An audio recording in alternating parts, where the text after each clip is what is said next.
Work blouse neck జారుతుంది అనేవాళ్ళు ఈ video ఒకసారి అయితే చూసేయండి.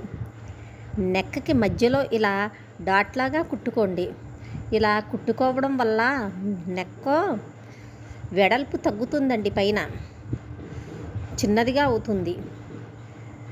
లైనింగ్ కట్ చేయకుండా మధ్యలోకి ఒక మార్కులాగా వేసేసుకుని తర్వాత వర్క్ చుట్టూ ఆ లైనింగ్ అటాచ్ చేసేయండి. అటాచ్ చేసిన తర్వాత దానిని ఘాట్లు పెట్టి నిదానంగా తిప్పండి. ఇలా ఘాట్లు పెట్టడం వల్ల ఈజీగా తిరుగుతుంది. ఇదిగో ఇలా ఈ వీడియోలో చూపించిన విధముగా పెట్టండి, పెట్టి తిప్పండి, ఈజీగా తిరుగుతుంది. ఒక్కసారి మీరు కూడా ట్రై చేసి చూడండి, భుజాలు జారకుండా ఉంటాయేమో.